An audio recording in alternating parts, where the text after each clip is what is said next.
Hey guys, it's me again. Take a look at the view behind me. What do you think?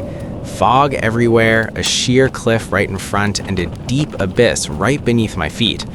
A lot of people say, you excavator operators have it easy, just sitting in one spot, pulling levers and making bank.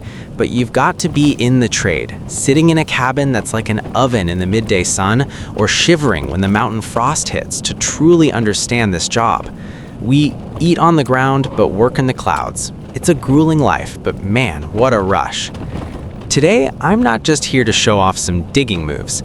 I want to tell you about a heart-stopping moment I had on a slope just like this, and share some trade secrets I've picked up after over a decade of carving roads through stone. To the rookies or anyone thinking about heading into the woods, pull up a chair, light a cigarette, have a cup of tea, and let's talk shop.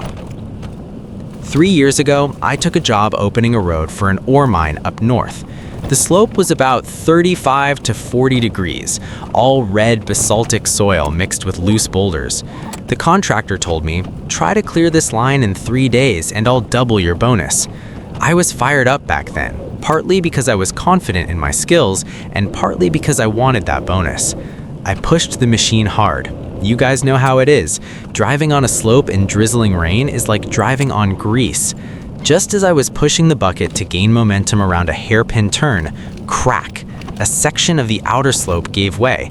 My 200 series excavator tilted sharply to one side, with the left track hanging in midair. I'll be honest, my heart nearly jumped out of my chest. My limbs went numb.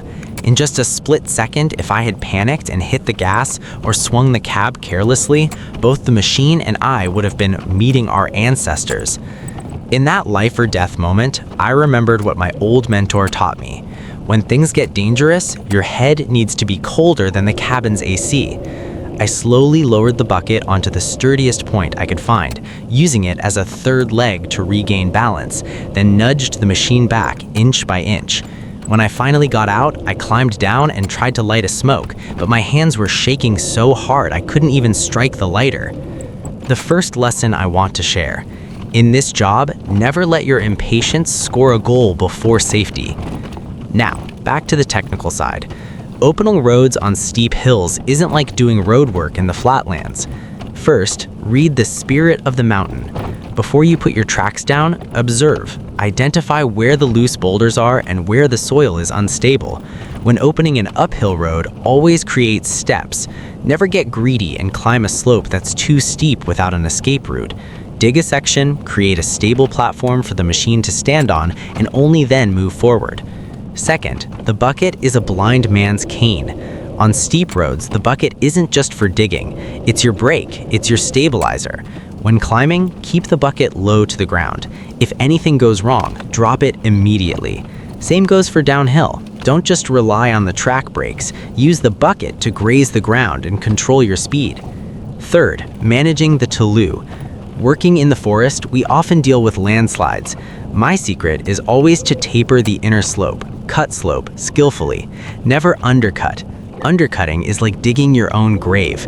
Work from the top down, creating a gentle slope for the mountainside. Fourth, choosing your footing. Your tracks must always be on firm ground.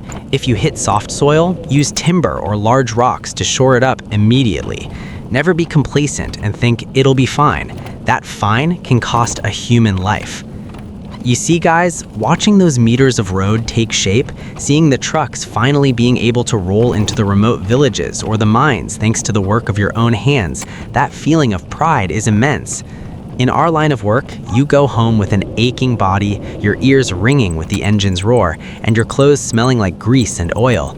There are nights in the forest camps when the longing for your wife and kids hits hard. But then morning comes. You see your colleagues and your second wife, your excavator, is there waiting to get to work, and all the exhaustion just vanishes. I know many of you watching this might be struggling because the work is hard and the pay doesn't always feel worth it. But brothers, every job has its price. If you work with heart, with caution, and with solid skill, you'll never go hungry.